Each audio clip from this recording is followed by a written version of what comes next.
Vamos falar hoje da nossa Parashá Kitavó. Então, como o nome já diz, é uma Parashá falando um pouco, Moshe falando sobre o futuro do povo judeu.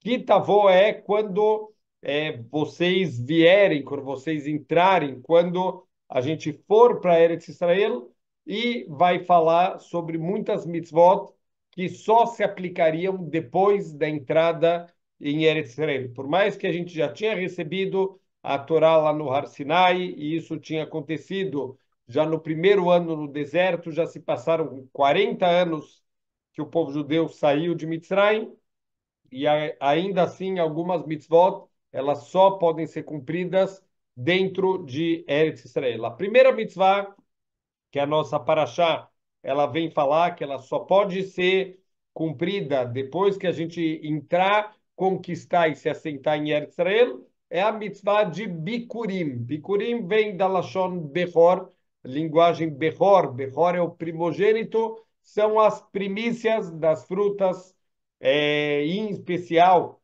a gente vai dedicar aqui, a gente vai usar nessa mitzvah as 7 frutas, através das quais a terra de Israel ela é louvada. Quais são essas 7 frutas? Para a gente não esquecer nunca mais, tem uma dica interessante: trigo e cevada são das 7 espécies de Eretz Israel, e mais as outras 5 são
Então, desculpa, tivemos aqui uma pequena falha técnica. Então, voltando, então, essas frutas, as 7 frutas de Eretz Israel, elas vão ser justamente os instrumentos para a gente cumprir essa mitzvah muito bonita, que é a mitzvah do agradecimento e do reconhecimento. O que que acontece? Quando começavam a crescer as primeiras frutas das 7 espécies que representam aqui toda a terra de Israel, toda a terra do leite e mel, uma terra incrível, uma terra extremamente fértil. Então, quando a gente começava a ver que os esforços estão tendo resultado, ao invés da gente falar isso é o meu esforço, isso é graças à minha inteligência, a gente amarrava uma fita. Para quê? Para que futuramente a gente vai levar isso de presente para Shem. Como que se dá de presente para Shem? Então a gente, na verdade, vai levar como um presente para os Koanim. Então o Cohen vai receber uma cesta com essas primícias, com essas primeiras frutas da terra. Mais uma das partes mais importantes aqui dessa mitzvah não era simplesmente entregar as frutas, e a verdade é que essas frutas acabavam ficando como presente para os Koanim. É um dos 24 matanot keuná, os presentes que os Koanim ganhavam do resto do povo, e o principal motivo disso é que, como eles se dedicam exclusivamente para a parte espiritual do povo, então o povo, em contrapartida, eles vão fornecer a parte material, a sobrevivência, o sustento dos Koanim, vai vir do resto do povo. Então a gente vê a união do povo judeu, um cuida da parte física, um cuida da parte espiritual, e todo mundo está conectado aqui, um cuidando do outro. Então essa é a mitzvah de Bikurim. E uma das partes principais é que a gente não simplesmente levava essas frutas, a gente fazia uma longa e extremamente bonita declaração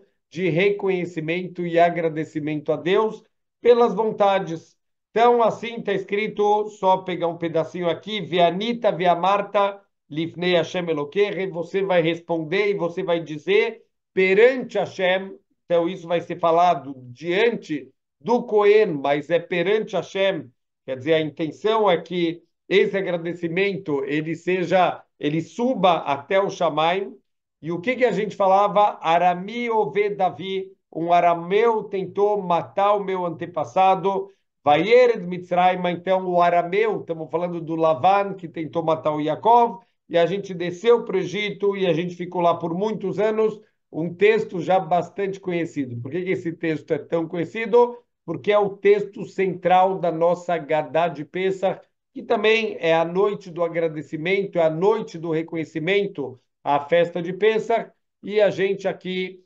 então, a gente também tá nos Bikurim, a gente está reconhecendo e agradecendo, só que a gente volta o agradecimento lá atrás, desde o Yaakov Avinu, quando Lavan tentou matar o Yaakov, e Hashem protegeu ele, depois fez o Yaakov ir para o Egito, e também protegeu ele no Egito, e o povo judeu ficou no Egito por 400 anos, e depois eles saíram, a verdade é que o total que eles habitaram no Egito foram 210 anos, 400 anos, desde o nascimento de Yitzhak, que começou a se cumprir a profecia de Deus para Abraham Avinu, que seus descendentes vão ser estrangeiros numa terra estranha. Então, o povo judeu, ele finalmente foi tirado do Egito com mão forte, com braço estendido, com milagres, com maravilhas que Deus fez, as 10 pragas, tudo isso a gente vai mencionar aqui nesse agradecimento e reconhecimento para Hashem, e você nos trouxe, Hashem, para a terra, e você nos deu uma terra, Eretz Avat Halav Udvash, uma terra extremamente fértil, extremamente boa, e, acima de tudo, uma terra que está ligada com o povo judeu. Quando o povo judeu está na terra de Israel, é uma terra fértil, cresce de tudo, apesar de ser uma região onde está Israel, uma região de muitos desertos, deserto do Saara, toda aquela região tem muitos desertos, mas mesmo assim, quando Am Israel está dentro de Eretz Israel, essa terra ela floresce. Quando o povo judeu é exilado, a terra como que morre, a terra seca, esperando os seus habitantes voltarem para casa. Então, a terra do leite e mel. Então, agora eu estou trazendo as primícias das minhas frutas, porque as primícias e não as frutas mais bonitas, a gente podia escolher as melhores, falou, não, não, tem que ser as primícias, porque são as frutas que a gente mais gosta, é o começo do nosso esforço, tendo frutos aqui, quer dizer, a gente, por meses e meses, a gente irrigou o campo, a gente semeou, a gente arou, a gente fez todo o processo e, de repente, as primeiras frutas, e a gente tem um amor especial pelas primícias, pelas primeiras coisas, o primeiro fruto, e a gente vê que na Torá, tudo que é o primeiro, a gente dedica para Hashem, o primeiro filho, o primogênito, os primeiros frutos, a primeira tosquia de lã dos animais, tudo isso era doado para Hashem e era entregue para os seus intermediários, que são os Kohanim, vão entrar em todos os matanot que eu na, então até o primogênito do ser humano, ele tinha que fazer uma cerimônia de Pidyon Ben. Ainda hoje em dia a gente faz o Pidyon Ben no resgate, por quê? Porque o primeiro que sai do ventre da mãe, ele é automaticamente dedicado para Hashem, ele precisa ser resgatado, então ele é, entre aspas, trocado por 5 moedas de prata. Então, tudo isso é para mostrar que a gente tem um amor especial pelo primeiro fruto de qualquer coisa, e mesmo que a gente ama isso, a gente abre mão para doar isso, para dar isso para Hashem, para mostrar o nosso reconhecimento e o nosso agradecimento. Então, esse é o primeiro ponto aqui da Paraxá, e é um ponto muito importante na nossa vida, lembrar sempre de reconhecer e de agradecer. A gente podia falar que, olha, chega lá, leva as frutas e fala, Hashem, obrigado, valeu, coloca a volta. Não, não, você vai fazer uma grande declaração, lembrando desde lá de trás de Yaakov Avino, lembrando da escravidão, lembrando onde tudo começou. Não é só o obrigado de agora, obrigado de tudo que teve lá atrás.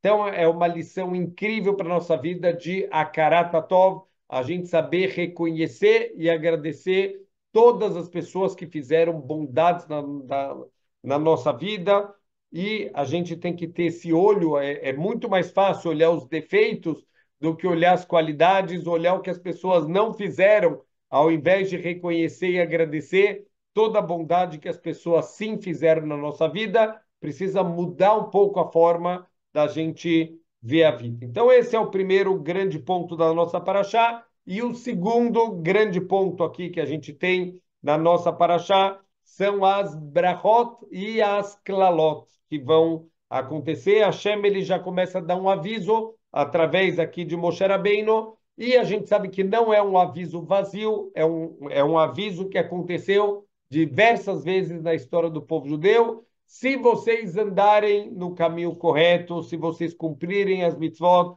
se vocês fizerem tudo que vocês têm que fazer, eu vou mandar para vocês a brachá no campo, eu vou mandar para vocês coisas boas. Assim a Torá, ela se alonga falando de todas as coisas boas, Baruch Hashem, e toda a brachá que a gente vai ter, caso a gente ande nos caminhos corretos. Mas logo depois a Torá, ela muda o tom, já é a segunda vez que isso acontece. Então, já tivemos uma paraxá na Torá, que a gente falou aqui das brachot e das klalot, e isso aconteceu lá no Sefer Vaikra. A gente já fez isso, já se alongou bastante falando das brachot e das klalot na paraxá Bechukotai, im Bechukotai Telecho. Se vocês andarem nos caminhos da Torá, vão vir brachot. Se vocês não andarem em Bechukotai Timasso, se vocês desprezarem meus caminhos, vão vir coisas terríveis. Então, é a segunda vez que vai vir isso aqui na Parashá Kitavô. Muitos sábios explicam que a primeira se refere à destruição do primeiro Beit HaMikdash, e a segunda, Parashá Kitavô, se refere à época da destruição do segundo Beit HaMikdash, e todas as tragédias, quer dizer, a destruição do nosso templo sagrado. Isso é o auge da tragédia, da desgraça, mas muitas outras desgraças de morte, de fome, de dificuldades, a gente acabou passando, e sempre associado com não andar nos caminhos de Hashem. Então, Hashem ele fala, Ve'aya im shamoa tishma bekol Hashem, se vocês escutarem a voz de Hashem Elokecha, lishmor lasot et kol mitzvotav asher anohim metzavcha hayom, e vocês cumprirem as mitzvot que eu estou ordenando, Moshe falando, né, diante de todo o povo, o netanha Hashem Elokecha elyon al kol goyei haaretz, vocês vão estar lá em cima, Hashem vai elevar vocês, Hashem vai transformar vocês numa nação que vai ter um grande impacto, que vai trazer muita luz para o mundo inteiro. Quando a gente cumpre o nosso papel, a gente se torna naturalmente uma luz para as nações do mundo, e Hashem vai colocar a gente lá em cima para que as pessoas possam ver e aprender com os nossos atos. Mas, como a gente falou, logo depois vem a virada Verhaya imlot ishma bekol Hashem Elokecha, se vocês não escutarem a voz de Hashem, e infelizmente começa a vir uma lista aqui de tragédias, de catástrofes terríveis que a gente presenciou muitas vezes nas expulsões do povo judeu, muitas coisas que a gente viu acontecendo, infelizmente, isso já com os nossos próprios olhos, nos documentários, até as testemunhas ainda vivas da Shoah, que viram toda a selvageria que os alemães fizeram com o povo judeu. Muitas das coisas estão explícitas aqui na nossa paraxá, que vão acontecer caso a gente não ande nos caminhos de Hashem. Mas o ponto que eu queria pegar aqui da nossa paraxá, um ponto extremamente importante, é que no meio da Torahá, no meio aqui dessa bronca, no meio dessas coisas terríveis que a paraxá ela vem trazer aqui para o povo judeu, a Torá ela vai fazer uma, entre aspas, uma pausa, e tem um passuca aqui, um versículo que ele chama muita atenção. A pausa é feita com o seguinte versículo: tudo isso que foi descrito, todas essas desgraças, essas tristezas que estão acontecendo, Tudo isso, Tachat Asher Lo Avadeta et Hashem Elokecha Besimcha. Prestem muita atenção aqui nas palavras e a gente vai tentar conectar, inclusive, também com Rosh Hashanah, Yom Kippur, com toda a Vodá dessa época do ano, de Elul, que sempre a gente lê aqui a Parashá Kitavô, já no mês de Elul, já quando está chegando pertinho de Rosh Hashanah. Então ele fala pelo fato que vocês não serviram Hashem besimcha, com alegria, u betuv levav, e de bom coração, com vontade, merov kol, mesmo quando vocês tinham tudo de bom. Vamos entender o que a Torá ela está transmitindo aqui para a gente. Talvez a explicação mais simples, né, a explicação mais superficial, mas não menos importante, a Torá está falando para a gente o seguinte: quando uma pessoa ela está com problemas, ela está com dificuldades, a pessoa está com problemas financeiros, ele não consegue dormir à noite, ele tem insônia, ele não sabe como ele vai pagar as contas, ou o Loleno está passando por uma doença, está passando por problemas familiares, falta de shalom bait, o que seja, problemas que todo mundo tem na vida. É normal, obviamente, a pessoa ela ter uma pequena queda espiritual, ela se desconectar um pouco de Hashem, e óbvio que Hashem ele entende isso. É óbvio que uma pessoa que está passando fome, que está passando dificuldades, é muito difícil a pessoa conseguir fazer a vodá dela, fazer o serviço dela com um sorriso de orelha a orelha. É algo que Hashem não espera. Hashem sabe, ele conhece as suas criaturas, ele sabe que não somos super-heróis, a gente não está acima de todos os acontecimentos. Então, Hashem ele não está cobrando a gente nos momentos de dificuldade, nos momentos aqui que está faltando coisas. O que a Torá está cobrando a gente? Vocês não serviram a Hashem com alegria, não na época de dificuldade. Vocês não serviram a Hashem com alegria e com vontade. Merov Kol, mesmo quando vocês tinham tudo de bom, vocês têm fartura, vocês têm tudo na mesa, vocês não precisam se preocupar com o sustento de vocês, tudo está acontecendo e está fluindo na vida de vocês, e ainda assim vocês não estão servindo a Hashem com alegria. É o que a gente sempre fala na época das férias. Durante o ano, tá bom, é muito corrido, é difícil, e fazer tefilá com kavaná, a gente acorda, mal a gente consegue abrir o olho e vai correndo para tefilá, faz a tefilá já correndo, pensando que eu já preciso ir para casa, já preciso entrar no trabalho. Durante o ano inteiro é muito corrido e a Hashem ele sabe disso, mas o que a gente vai falar para Hashem na época das férias, que a gente está naquela ilha paradisíaca, que a gente, Baruch Hashem, está aproveitando, está curtindo a vida, está descansando, e quando chega na hora da tefilá, a nossa tefilá continua sem kavaná, sem intenção, sem alegria nenhuma. O que a gente vai falar para Hashem? Durante o ano inteiro, a gente tem, entre aspas, uma desculpa, a gente tem um argumento para dar para Hashem. Olha, Hashem, eu não te servi com alegria porque estava difícil, e Hashem, óbvio que ele entende. Mas Hashem não entende quando está tudo bem, quando tem fartura, quando tem brachá, quando tem tudo de bom.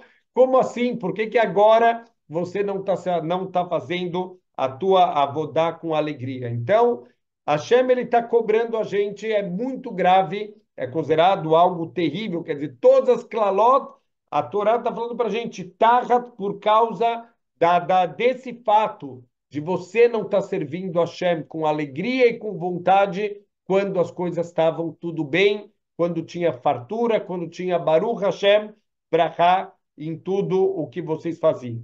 Então, aqui a gente pode conectar um pouquinho com o assunto inicial da Parashá, o assunto dos Bikurim. Então, quer dizer, quando a gente reconhece aqui as coisas boas que a gente tem, quando a gente vê a bondade, a brachá, a gente vê os nossos primeiros frutos, a alegria que tem aqui justamente da gente estar colhendo os nossos primeiros frutos, o fruto de todo o nosso esforço, isso tem que ser levado para Hashem, uma alegria especial, e Baruch Hashem é uma mitzvah que o povo judeu cumpria com muita alegria, eles enfeitavam os animais que iam pelas estradas cantando, dançando, e todo mundo vai se juntando, e é começavam as pessoas a irem quando escutavam que as pessoas estão passando com os seus bicurim para ir para Jerusalém, para o Beit HaMikdash, as pessoas vão se juntando aqui numa grande multidão, todo mundo cantando, dançando pelo caminho, era uma grande alegria, e é isso que Hashem espera, quando você, Baruch Hashem,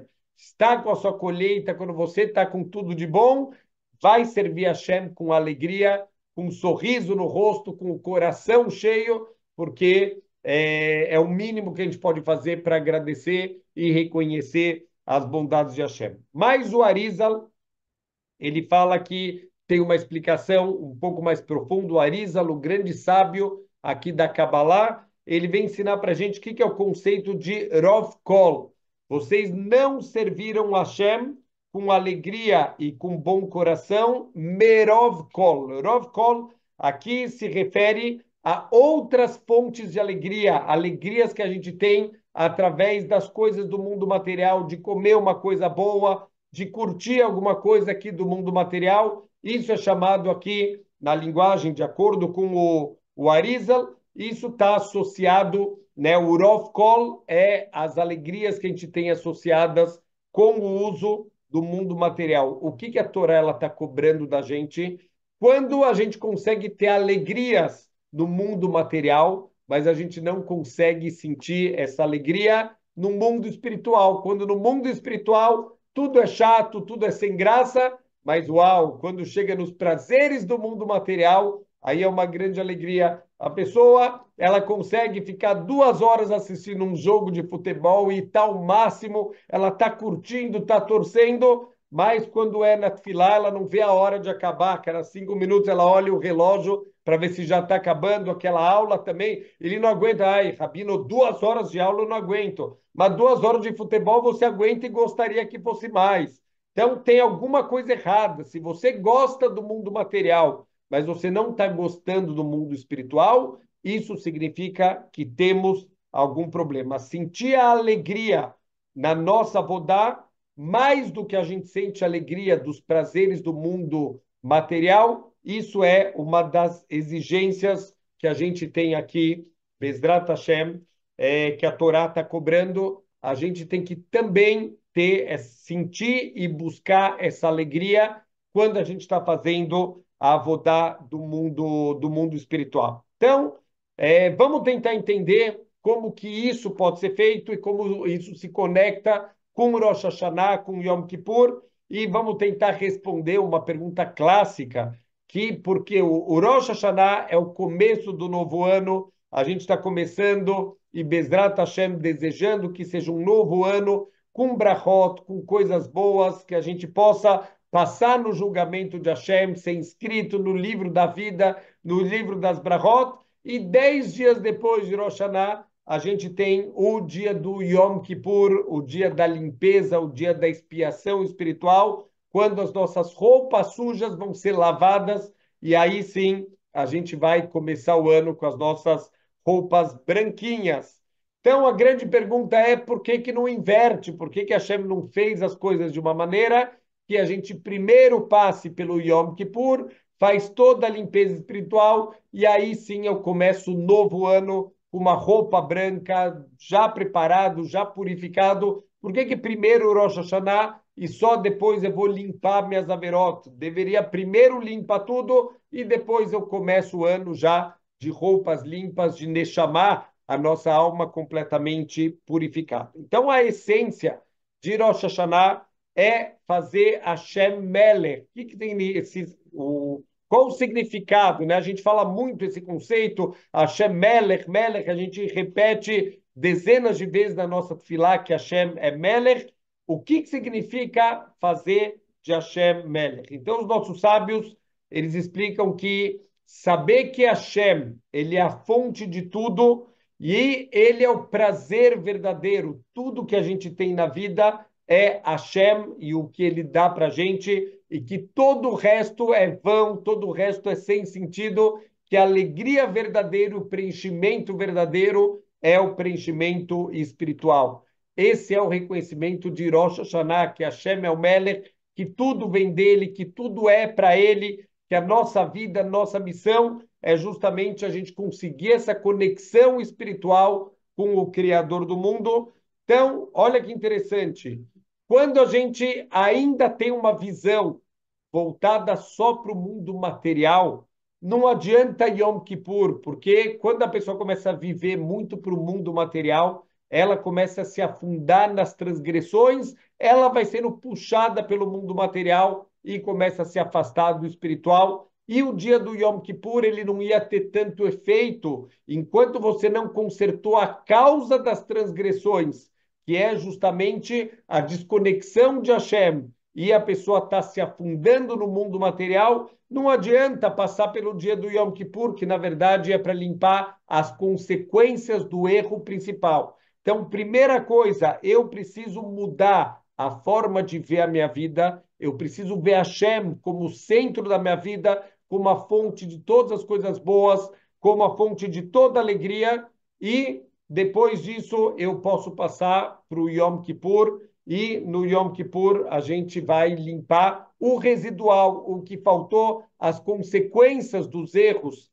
que a gente causou, mas não a causa. A causa a gente vai justamente mexer lá em Rosh Hashanah. Então, olha só que interessante, uma história real que aconteceu com o Hidushei Arim, o Rav Yitzhak Meir Rotenberg, Zecher Tzadik Livrachá. Certa vez ele estava viajando numa carruagem, era um Yehudi, uma pessoa muito simples, muito afastada da espiritualidade. Ele era o condutor daquela carruagem, ele era o dono, na verdade, da carruagem que o Hidushei Arim ele estava viajando, e de repente no meio do caminho já tinham viajado muitos quilômetros, a carruagem parou, então o Hidushei Arim ele desceu para ver o que aconteceu, ele vê o dono da carruagem desesperado, chorando, sentado na beira da estrada, um dos cavalos dele morreu no meio da viagem. Então ele está muito triste, está desolado lá, a vida dele era aquela carruagem e os seus dois cavalos, mas não tem o que fazer, então ele desatrela o cavalo morto, enterra o cavalo morto do lado da estrada e continua a viagem, mas numa tristeza, num luto muito grande pela perda do animal querido dele. Passam mais alguns quilômetros e de repente a carruagem para de novo. Hidushei Arim desce da carruagem para ver e, inacreditável, o segundo cavalo também morreu. Então, algo muito estranho, mas no mesmo dia, os dois cavalos daquele homem morreram. O homem, ele ficou tão arrasado, ele ficou tão chateado, que ele senta na beira da estrada e ele chora até ele falecer. Olha que coisa terrível. Então, essa história vivida pelo Hidushei Arim.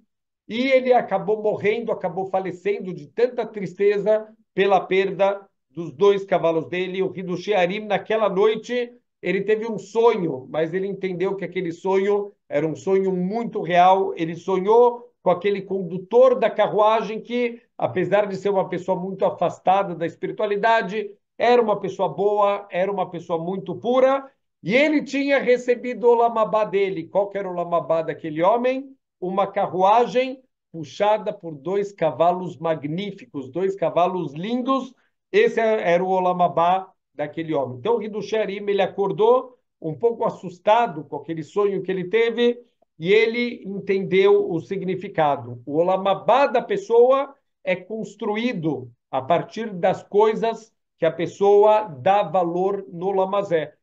A vida do homem era a carruagem com os dois cavalos, esse é o Olam Abá também, que aquele homem ele recebeu, e é isso que ele vai ter para toda a eternidade. Mas o Rav Soher Frand, ele faz uma pergunta interessante. Qual que é o problema? Por que que o Hidushei Arim, ele acordou do sonho muito assustado quando ele contava isso para as pessoas? Ele ficava extremamente emocionado e triste, ele chorava quando ele contava essa história. A pergunta é: qual que é o problema? Ele estava feliz, era isso que ele gostava, era isso que ele queria na vida. Então, tá bom, o Olam Abá dele é uma coisa que ele gosta. Por que que o Hidushei Arim ele ficou tão triste com aquele sonho que ele teve? Então, o ponto é que o Rav Soher Frank, para explicar ele dava o seguinte machal, né? Ele contava a seguinte história. Quando ele era pequenininho, ele tinha 5, 6 anos de idade, e o sonho da vida dele, todos os amiguinhos dele no bairro tinham um estilingue. Eles brincavam para jogar e ficar brincando na rua. E ele pedia para os pais dele: eu também quero um estilingue, todos os meus amiguinhos têm, eu também quero ter. Mas os pais do Ravi Soher-Franz nunca deram para ele um estilingue.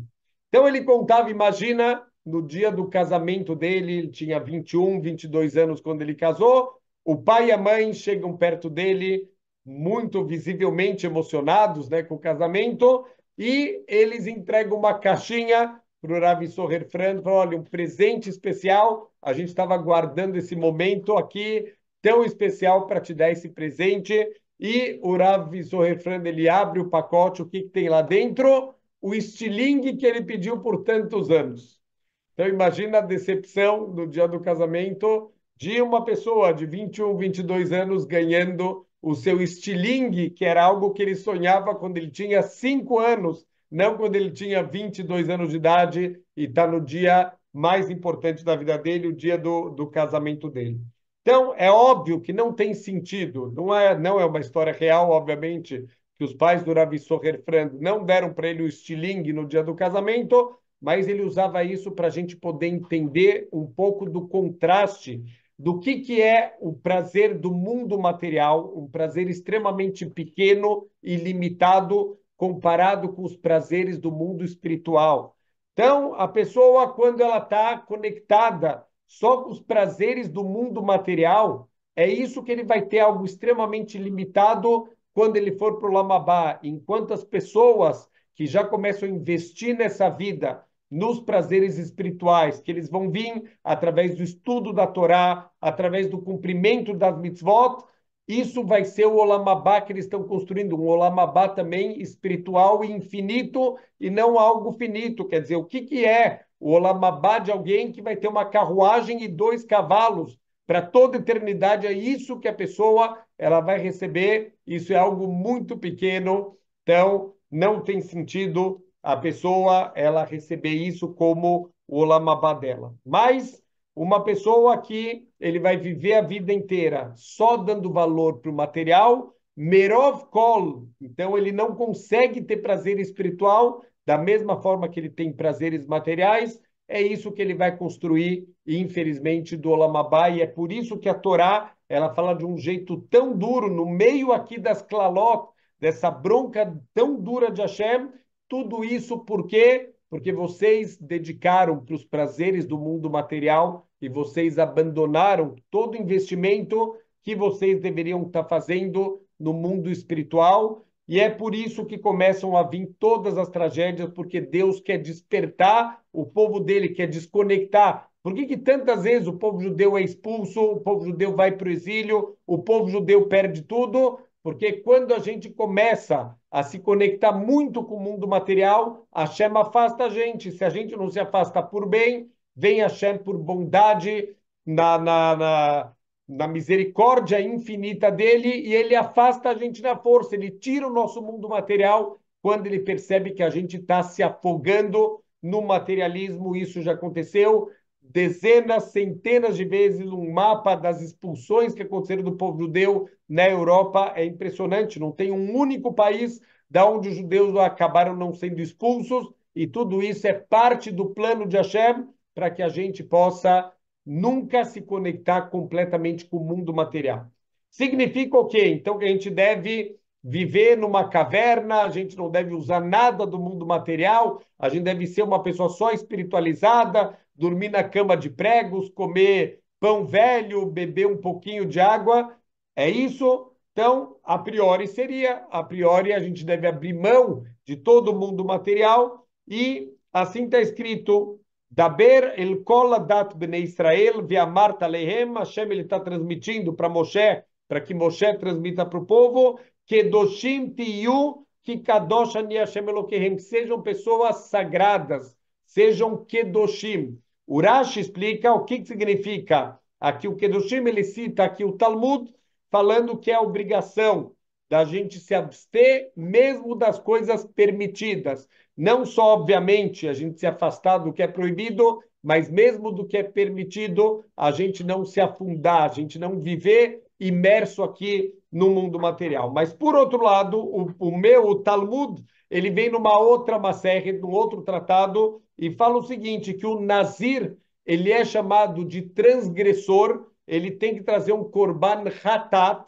que é um korban associado com com transgressão. Por quê? Porque ele renunciou um dos prazeres do mundo que Deus deu. Ele se absteve de beber vinho, de beber qualquer derivado aqui de uva, de ter prazeres de algo que era permitido. Ele se proibiu algo permitido, então ele é considerado aqui um transgressor. E o Talmud Yerushalmi fala para a gente que a pessoa vai ter que prestar contas por todos os prazeres que ele teve oportunidade. Estamos, obviamente, falando de prazeres permitidos, mas todo prazer que a pessoa poderia ter tido aqui no mundo. E ela se absteve, falando: não, não, eu não quero isso, eu sou uma pessoa que eu quero me afastar do mundo material, ela vai ser cobrada por isso. Então tem uma contradição. A gente deve viver conectado com o mundo material, ou a gente deve se abster de tudo, fazer voto de castidade, morar no alto lá da montanha, isolado do mundo. Qual é o caminho do povo judeu? E a resposta é a palavra equilíbrio. Existem dois níveis espirituais, os dois são importantes, mas tem um que está acima do outro. Um nível espiritual é chamado de Prishut. Prishut é a pessoa, momentaneamente, ele se desconectar do mundo material com a intenção de adquirir autocontrole. Então, isso é um caminho para ele chegar no ideal da vida dele, que é ele poder usar o mundo material, só que ele tem controle, não é o mundo material que manda nele, ele controla os desejos dele. Então, o segundo nível, um nível muito mais elevado, é a Kedushá. Kedushá é usa o mundo material, mas usa com controle. Não é que o mundo te controla, você não é escravo dos teus desejos, você que vai comandar o que sim e o que não, quando sim e quando não. E a gente, quando escuta a escravidão do mundo material, a gente dá risada, não está falando comigo. É só ver como as pessoas se comportam quando tem comida, quando tem dinheiro, quando tem qualquer coisa que desperta os nossos desejos, como as pessoas lo aleno podem acabar se comportando que nem animais, as pessoas avançando para comer. E não estamos falando de pessoas passando fome, lo aleno. Se a pessoa ela está desesperada, faz uma semana que ela não vê um prato de comida, daria para entender o desespero, mas a gente vê pessoas correndo para pegar comida, pessoas Baruch Hashem bem abastadas, pessoas que estão bem e têm comida em casa, não está faltando comida, e mesmo assim, quando a gente vê comida, quando a gente vê prazeres materiais, a pessoa se perde completamente. A gente vê como nós somos escravos aqui do mundo material. Então, aqui um grande lembrete da gente fazer de Hashem o Melech. É essa a ideia, a gente saber canalizar as coisas, saber que a alegria verdadeira da nossa vida está na conexão espiritual. A gente sabe histórias de Rabanim que estudavam muitas horas de Torá por dia, mas eles não faziam isso como um peso, para eles era uma alegria, era um prazer, eles não conseguiam descrever o prazer que eles sentiam aqui dessa conexão espiritual que eles conseguiam através de fazer as mitzvot, de estudar a Torá. E um ponto aqui interessante, que o Rambam, nas Alahot de Lulav, ele escreve o seguinte: a felicidade com a qual a pessoa deve se alegrar no cumprimento das mitzvot e no amor a Deus, que ordenou as mitzvot, é parte do serviço. Quer dizer, a mitzvah, se ela não é feita com alegria, ela é uma mitzvah incompleta. Não é que a pessoa não fez, mas parte da mitzvah é a alegria que a gente faz no cumprimento dela, e quem não tem essa alegria merece ser castigado. Palavras do Rambam. Quer dizer que tem aqui um erro grave da gente cumprir as mitzvot e a gente não sentir alegria no cumprimento das mitzvot. Então ele fala aqui ao contrário. O Rambam fala que quem cumpre a Torá com alegria, então Hashem vai abrir os caminhos da pessoa para que ele possa cumprir as mitzvot sem obstáculos, por exemplo, doenças, guerra, fome, que tirariam a pessoa de fazer o serviço para Hashem, aquele que vai servir a Hashem com simcha, com alegria, Hashem vai ajudar a pessoa a conseguir cumprir as mitzvot, tirando todos os obstáculos e as dificuldades da vida dele. A grande pergunta é como que a gente faz uma mitzvah? O que que significa cumprir as mitzvot com alegria? Não significa que a gente tem que sair cantando e dançando enquanto a gente está fazendo as mitzvot. Significa que a gente não deve fazer as mitzvot com um sentimento que tem alguma coisa me obrigando, com um sentimento de peso. Olha, está pesado fazer isso, eu vou fazer porque Deus me obrigou. Mas a pessoa faz com uma sensação de que está sendo coagida, que ela está sendo forçada a cumprir. A gente precisa cumprir as mitzvot com uma sensação que eu estou fazendo o que é certo. Eu estou fazendo o emeto, que é verdade, e não porque estão me obrigando, e sim, esse é o certo que eu deveria estar fazendo. Isso significa que a pessoa ela está fazendo as mitzvot com alegria. Então, significa que não é forçar um sentimento, e sim uma reflexão, a gente parar para refletir o porquê a gente está fazendo as mitzvot e a gente chegar à conclusão que fazer as mitzvot é o correto, é o bom, é o que Hashem ele gosta que a gente faça, é a nossa forma de se conectar com o Criador do mundo. Se a gente mudar a forma de ver as mitzvot, automaticamente a gente vai mudar o sentimento que a gente tem por essa mitzvah. E a gente não vai fazer porque é uma obrigação, porque é algo pesado, e sim porque é uma oportunidade de eu estar cumprindo aqui no mundo o que eu vim fazer. A palavra besimcha são as mesmas letras da palavra machshavá, que é pensamento. Significa que a alegria das mitzvot, ela não vem através dos sentimentos, ela vem através do intelectual, da gente internalizar que fazer as mitzvot é fazer o que é correto, fazer o que Hashem ele espera da gente. E isso vale para todas as áreas da vida, isso vale também não só nas mitzvot, mas a forma como a gente vai reagir quando acontecem coisas difíceis na vida. Se a gente vai reagir com peso quando tem uma dificuldade, quando tem um teste, ou se eu vou entender que isso veio de Hashem, que é a fonte de toda a bondade, então tem alguma bondade escondido também nas coisas que estão acontecendo. O Talmud, Masechet Brachot, fala a gente deve levarer, a gente deve fazer uma brachá quando acontece alguma coisa ruim, da mesma maneira que a gente faz uma brachá quando acontece alguma coisa boa. Significa que não é quando a pessoa bateu o carro, ele oferece um kiddush na sinagoga. Ai, que bom! Por que você está oferecendo kiddush? O que aconteceu de bom? Ah, eu bati o carro ontem, então estou dando um kiddush na sinagoga. Não é essa a ideia. A gente tem que levarei halará, da mesma maneira que a gente mevarei halatov. A gente tem que abençoar o mal da mesma maneira que a gente abençoa o bem. Significa a mesma fonte de bondade infinita que te deu aquelas coisas que você consegue perceber que elas são boas, também essa fonte de bondade infinita é o que está por trás dessa dificuldade agora, e no fundo, essa dificuldade também é alguma coisa boa. Por quê? Porque Hashem está por trás de tudo. Aquele mesmo Hashem que criou o mundo, que deu para a gente as mitzvot, é ele que está mandando essa dificuldade, esse teste na nossa vida. E se a gente conseguir mudar a forma de ver as coisas, a gente vai aceitar as coisas que acontecem, besimcha, com tranquilidade. A pessoa ela não vai ficar assustada, ela não vai ficar para baixo, ela vai entender se a Hashem está mandando isso para mim, é alguma coisa de bondade que eu não consigo enxergar, mas ele que tem uma visão infinita, ele sabe que isso é o melhor para mim. Então, olha só que impressionante como até as maiores pessoas do povo judeu podem acabar tropeçando nisso. Quando Deus ele se revelou para Moshe Rabbeinu e ele fala para Moshe Rabbeinu, olha, vai lá falar com o faraó e pede para ele libertar o povo judeu. Para isso, a alegria que veio no coração de Moshe Rabbeinu, a angústia que ele estava dos sofrimentos do povo dele, ele não estava aguentando mais quando vem aquela ordem de Hashem. Imagina a alegria do coração de Moshe Rabbeinu. Finalmente o meu povo vai ser libertado. Finalmente boas notícias.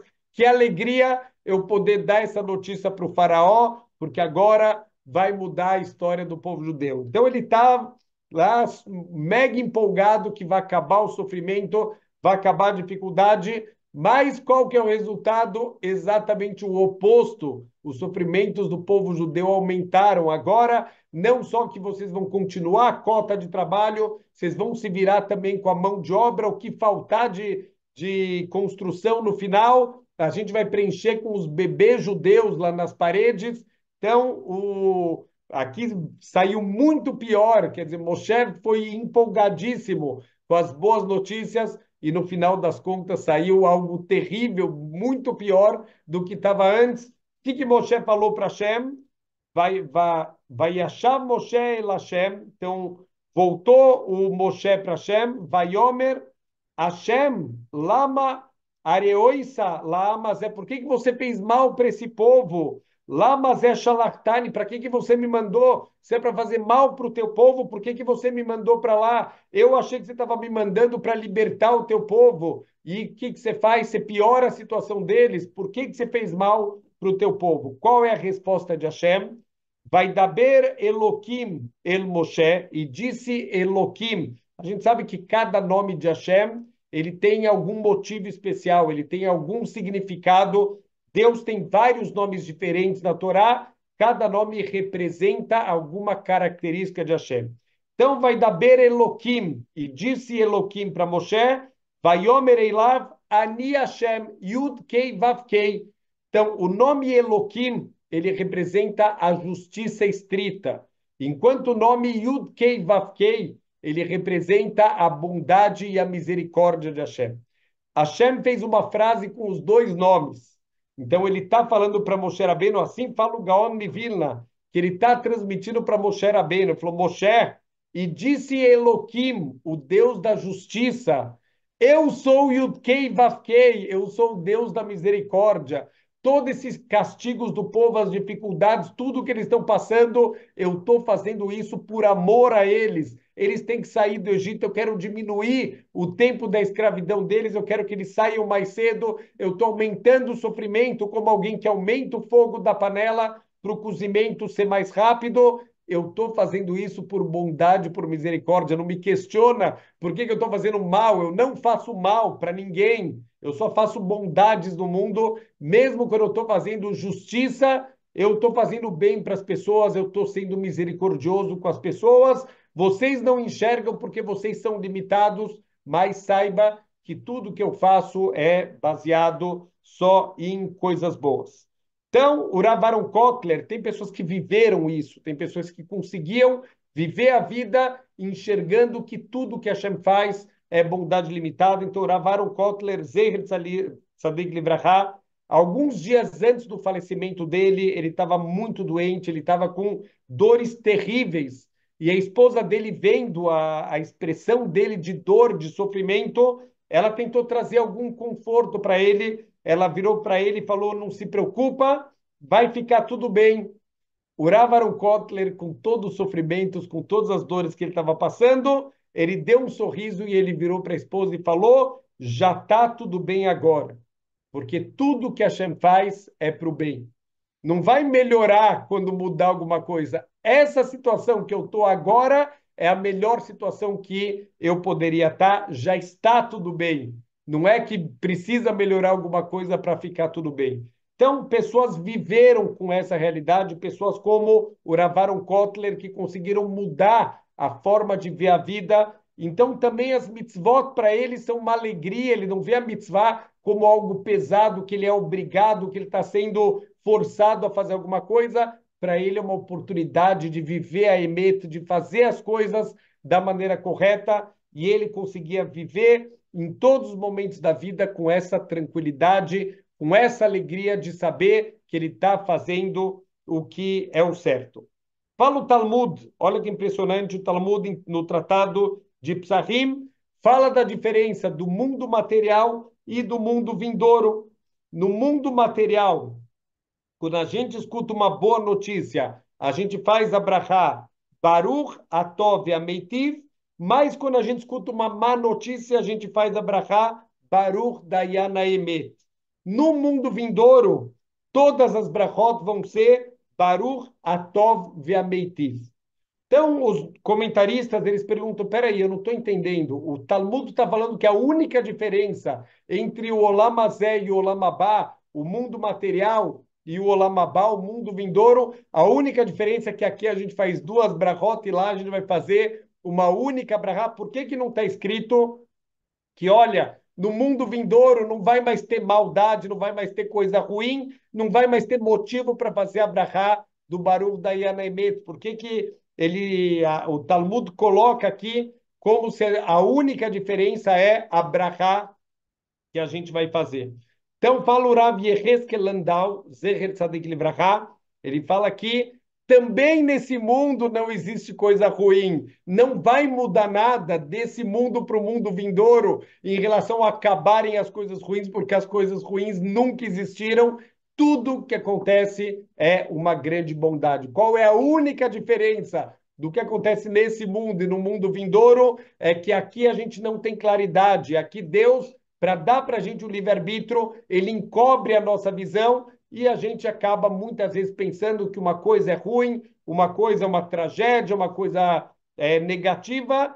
No Olam Abá, que Deus vai tirar essa coberta da nossa visão, a gente vai ter claridade que todas as coisas que aconteceram na nossa vida, tudo era bondade. Algum dia a gente vai olhar para trás e vai perceber que tudo era bondade, tudo era misericórdia de Hashem. É o que a gente fala todo Shabbat, quando a gente vai fazer o Birkat Hamazon, a gente fala Shira Malot Beshuv Hashem et Shivatzion, aí no Keholmim, quando Hashem voltar, quando vier o Mashiach, quando de novo tiver Bezrat Hashem, a revelação de Hashem, o Beit HaMikdash, Chiat HaMetim, ressurreição dos mortos, aí no Keholmim a gente vai perceber que a gente estava sonhando, a gente estava num teatro, Hashem vai acender a luz e a gente vai ver que tudo era um grande teatro, tudo estava acontecendo de acordo com o planejamento superior. As Yemales Rock Pino, e aí vai se encher o nosso rosto com um grande sorriso, porque a gente vai olhar para trás e a gente vai enxergar todas as bondades, tudo que parecia difícil, tudo que parecia ruim, tudo que parecia uma tragédia, a gente vai olhar para trás e vai conectar todos os eventos e vai perceber que tudo era parte da bondade infinita de Hashem. Então, tudo isso depende da gente olhar a vida da maneira correta. Por isso, de novo, conexão dos bikurim aqui com as klalot. Quando a gente não consegue enxergar as coisas de forma positiva, por quê? Porque a gente não consegue ter a karata tova, a gente não consegue ver as bondades de Hashem em todas as coisas que a gente pode perceber a mão dele. A gente é tão egoísta, a gente está sempre tão ocupado com as nossas coisas, eu não consigo olhar e ver a mão de Hashem, por isso que a gente reclama tanto e a gente não consegue perceber a mão de Hashem, mas os bikurim são uma lição. Saiba agradecer, saiba reconhecer todas as bondades de Hashem, e com isso a gente vai ter uma vida com muito mais alegria, com muito mais significado, e a gente vai poder fazer o serviço, fazer as mitzvot com alegria, merov kol. Mesmo quando tiver tudo bom, tudo com fartura, a gente vai conseguir servir a Hashem com uma grande alegria. E Bezrat Hashem, mesmo quando a gente tiver dificuldades, a gente vai saber que Hashem está por trás de tudo e a gente também vai conseguir servir Ele com alegria, mesmo nas situações difíceis, a gente vai saber também tem alguma bondade infinita que está por trás de tudo. Shabbat Shalom.